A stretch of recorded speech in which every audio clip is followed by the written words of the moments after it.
Bienvenidos a este nuevo video en Reciclar Terapia. Hoy vamos a hacer una encuadernación casera para esos trabajos escolares a los que deseamos darles una magnífica presentación. Para ello reciclaremos cartón de caja de cereal. Manos a la obra. Este es el trabajo que vamos a encuadernar. Agregaremos una hoja blanca al principio y una al final, aparte de las que ya tiene el trabajo. También adicionaremos unas tiras de hoja blanca que estén dobladas por la mitad a lo largo. Deberá haber una tira al principio y una al final. Emparejamos las hojas lo mejor posible y pondremos unos clips o pinzas para que no se muevan. Así podemos agregar en toda la costilla pegamento de madera que vamos a extender muy bien y dejaremos secar. En cartón delgado cortaremos 2 piezas del tamaño de las hojas.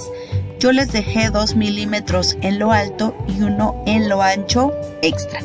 Para evitar que se transparenten las letras y colores del cartón, cubriré usando una hoja de papel bond reciclada. También se corta una tira de cartón del alto de las piezas que servirán de cubierta y del ancho de lo que miden las hojas pegadas por la costilla. Empleo un pliego de papel de estraza.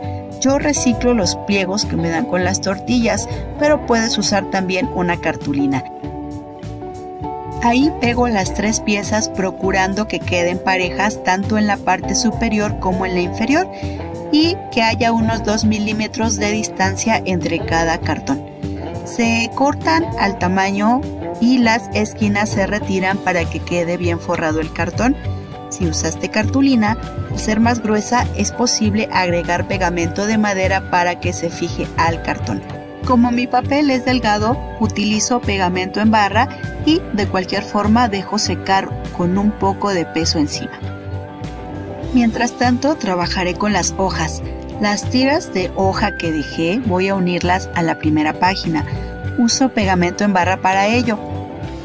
Después pinto la cubierta usando pintura acrílica en color negro y la dejaremos secar. Corté otro cartón delgado, es donde irán las letras del título. Redondeo las esquinas, para ello usé el fondo de un bote redondo, marqué con un lápiz y corté.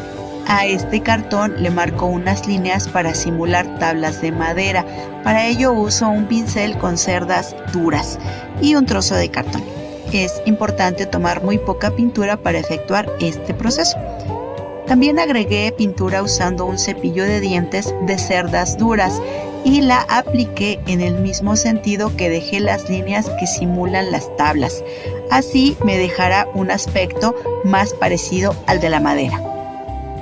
El texto lo imprimí y usando Durex pego esa hoja por la parte posterior al cartón. Con un lápiz marco únicamente las partes que cortaré. Utilizo un exacto para retirar esa parte del cartón. Es importante que tu navaja esté bien afilada. El proceso de corte es el mismo que seguí en el video donde muestro cómo hago mis esténciles caseros. Te dejaré el enlace a dicho video en la caja de información. En cuanto termino, retiro el papel y las partes que no fueron cortadas las marco usando una pluma en color negro. Lo reservamos. El siguiente paso es aplicar pegamento de madera en la costilla de las hojas para pegarlo al cartón. Las piezas que quedan de las tiras de hojas las pegaremos al cartón. Esto lo hago usando pegamento en barra. A continuación aplico pegamento de madera a la pieza de cartón con las letras y la coloco en la cubierta frontal. Las hojas blancas que adicionamos nos servirán para unir el trabajo al cartón. Aplicamos pegamento de madera en la hoja, solo lo necesario para que no se humedezca mucho el papel y debe extenderse muy bien. Pegamos los cartones de las cubiertas y nos ayudamos con una regla para extender muy bien el papel y evitar que se formen burbujas. En este caso es recomendable que puedas dejar un plástico o cartón entre la hoja que se acaba de pegar y el trabajo, por si se sale un poco de pegamento. Dejamos secar con unos libros o algo que agregue peso. Puedes aplicar barniz para proteger el trabajo. Espero que este proyecto te ayude a tener ideas para dejar tus trabajos escolares con una mejor presentación y lo mejor de todo es que lo hacemos reciclando, evitando la generación de basura y también que nosotros gastemos en estos acabados. Gracias por acompañarme.